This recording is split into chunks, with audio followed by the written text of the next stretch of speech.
और अपने से छोटे से दुलार करेगा, प्यार करेगा। ऐसे ही एक माता पिता थे, अच्छा पैसा था, बच्चों को पढ़ाया लिखाया और उनको इतना पढ़ाया कि पढ़ाने के लिए उनको विदेश भेजा। वो पढ़ने के लिए विदेश में गए हुए हैं, विदेश में पढ़कर वो वहीं पर जॉब करने लगे, रहने लगे। जब आप कहीं पर जम जाएं, आपको कोई स्थान पसंद आ जाए तो आप वहीं पर रुक जाते हैं ना। और बच्चों ने विदेश में पढ़कर वहीं पर रहना आरंभ कर दिया।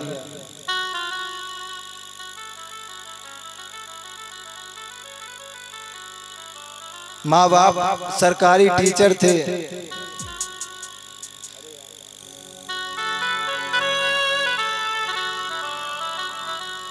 रिटायर हो गए,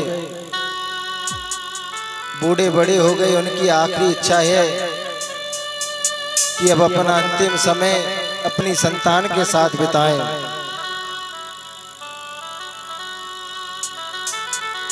एक दिन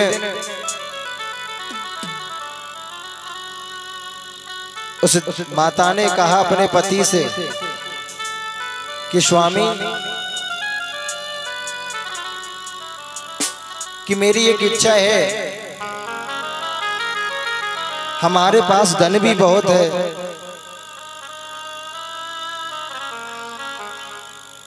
अब हमारी इच्छा है कि हम अपने पुत्रों को विदेश से बुला लें, उनका यहीं पर कोई कारोबार, कोई व्यापार करा देंगे।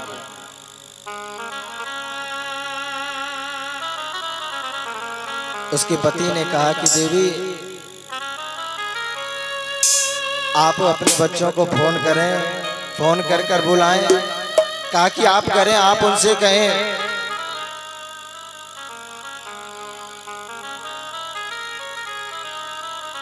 माता कहती है कि आप करें फोन। उसने कहा कि देवी, मैं फोन नहीं कर सकता, अगर मेरे बच्चों ने, मेरी संतान ने आने से मना कर दिया तो मैं इस बात को सहन नहीं कर पाऊंगा। आप उनकी माँ है ना, आप उनको फोन करें। माता ने अपने बड़े बेटे को फोन किया।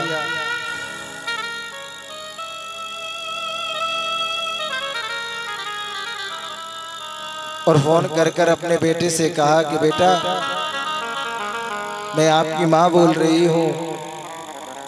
बेटे ने कहा, माँ जी आपकी पाए लागूं, प्रणाम करूं। कहा कि कहो माँ जी, सब ठीक तो है, पिताजी तो ठीक है, इंडिया में सब ठीक तो है ना। माँ ने कहा कि बेटा सब ठीक है, मगर तेरे पिताजी की एक आखिरी इच्छा है। बेटे ने कहा, बोलो क्या इच्छा है पिताजी की। माँ ने कहा कि अब आपके पिताजी की और मेरी यही इच्छा है कि हमारा जो अंतिम समय है, हम अपनी संतान के साथ बिताना चाहते हैं, अपने पुत्रों के साथ बिताना चाहते हैं। आप इंडिया में आए, हमारे पास पैसा है, आप यहाँ पर कोई कारोबार करें, कोई बिजनेस करें और आप हमारे ही साथ रहें। उस बड़े बेटे ने कहा, माँ जी आप कैसी बात करती हो, अरे हम यहाँ पर जो काम करते हैं इंडिया में आकर करेंगे तो हमें पेमेंट भी कम मिलेगी, तनख्वाह भी कम मिलेगी। अब इतना पैसा जो अमेरिका में मिलता है इंडिया में थोड़े मिलेगा। और आने से मना कर दिया। कहा कि आप छोटे भाई को बुला लो। और माँ ने रोते रोते उस फोन को रखा। कहा कि सुनो जी, हमारा बड़ा बेटा तो हमारे हाथों से चला गया, उसने इंडिया आने से मना कर दिया है। अब माँ की आंखों में आंसू है। माँ रो रही है कि मैंने अपने बच्चे को पढ़ाया है, लिखाया है, मैंने उसे हर वो वस्तु दी है जो उसने चाही है, मांगी है। पति ने कहा कि देवी आप क्यों टेंशन लेती हो, आप अपने छोटे बेटे को फोन करो। माँ ने अपने छोटे बेटे को फोन लगाया। बेटे ने फोन उठाते ही कहा कि माँ जी आपके पांव लागूं, चरण स्पर्श करूं। बताइए कैसे फोन किया।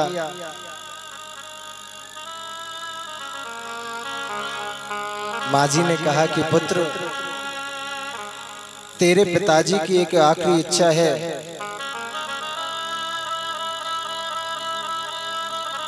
कि अब अंतिम समय आ चला है और इस अंतिम समय में हम यही चाहते हैं कि आप हमारे साथ रहें। जब हमारी मृत्यु हो तो हमारी संतान हमारे पास में हो, हम उनका चेहरा देख सके। आप इंडिया में आए, हम आपका यहीं पर बिजनेस कराएंगे।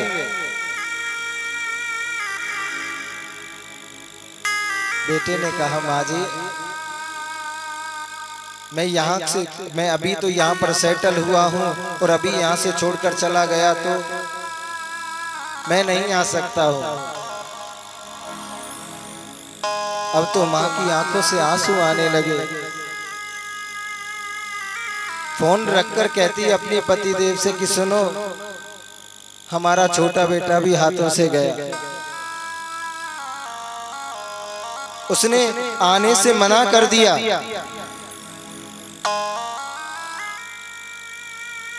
वो भी इंडिया नहीं आना चाहता है।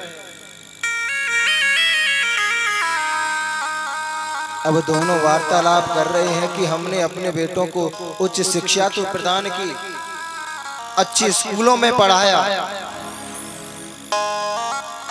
मगर उन्हें संस्कार नहीं दिए, कभी सत्संग श्रवण नहीं कराया।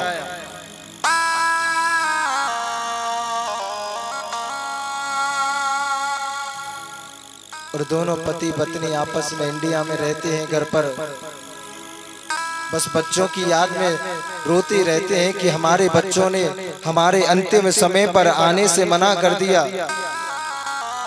जब हमारी मृत्यु निकट है और हमारी संतान आपस में लड़ रही है, हमारे पास नहीं है, क्या बीतती होगी उन माता पिता के दिल में।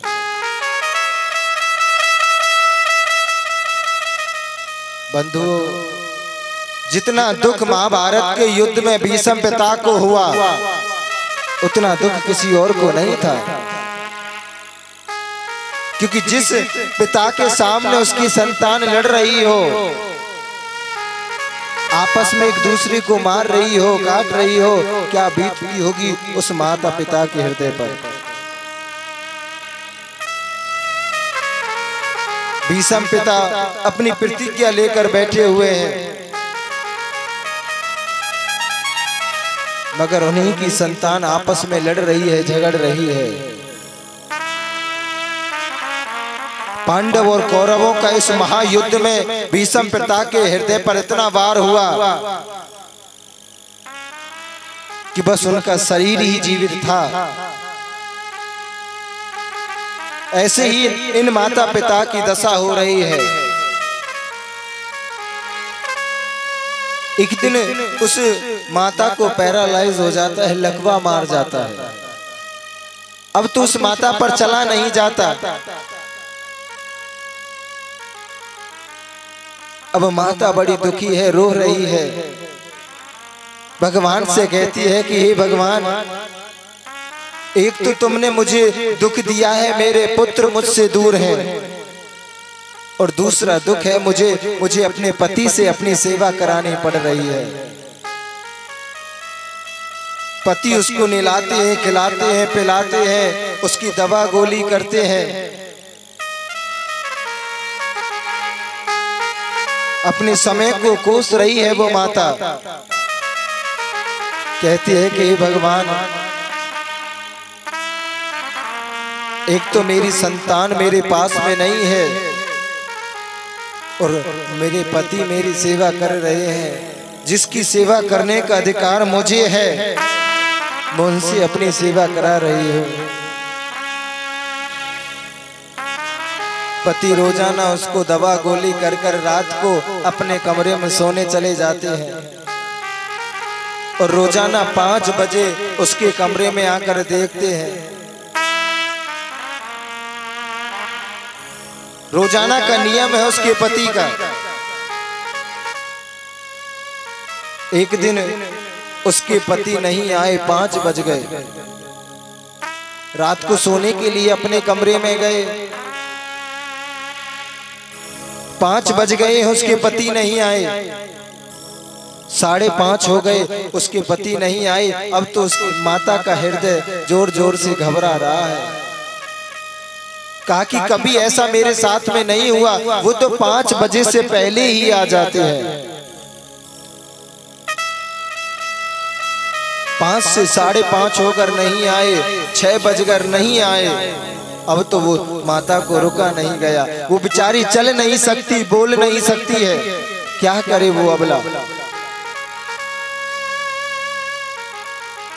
वो अबला क्या कर सकती है, किसी को आवाज भी नहीं लगा सकती। 7 बज गए सुबह के, उसके पति उसके कमरे में नहीं आए।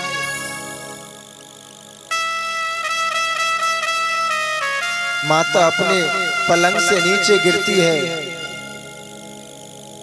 और रिगसते रिगसते उस पति के कमरे तक जाती है जहां पर उसके पति सोया करते हैं।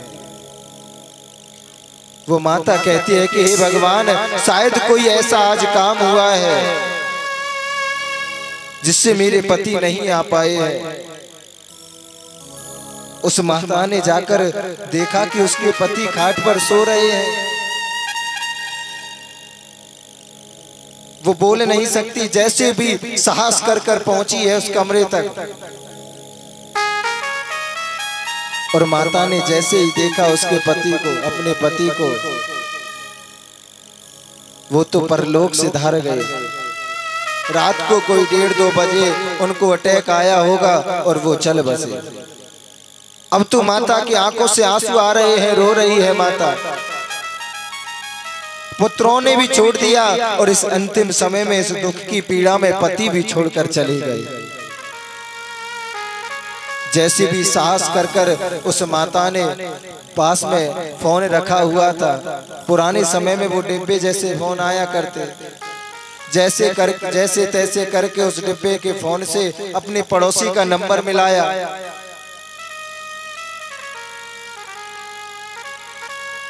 वो नंबर मिलाया तो पड़ोसी के यहाँ वो फोन मिला।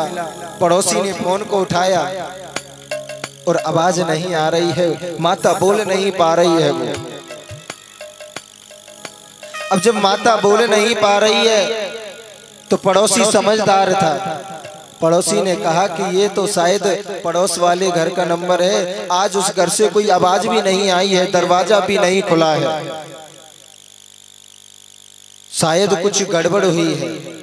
उस पड़ोसी ने सभी पड़ोसियों को इकट्ठा किया, उस दरवाजे को तोड़ा और अंदर जाकर देखा कि उस कमरे में पति पत्नी दोनों मरे पड़े हुए हैं।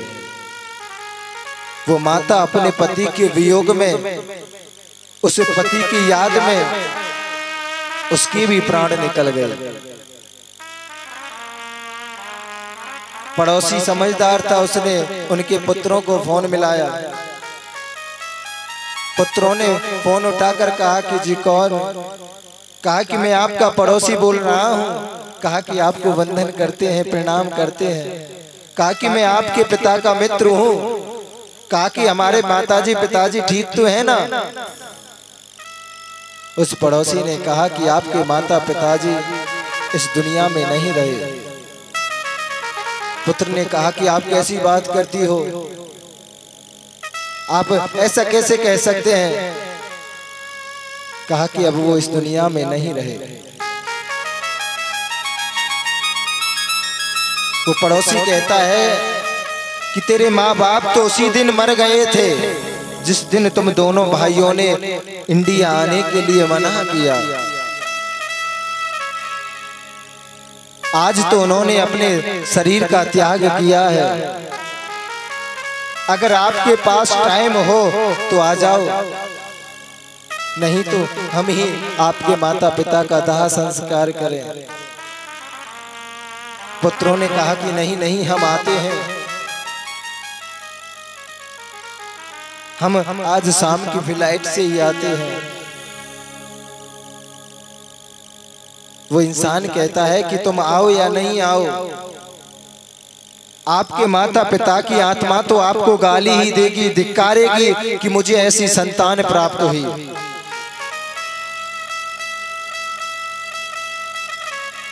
एक बूढ़ी माँ का एक पुत्र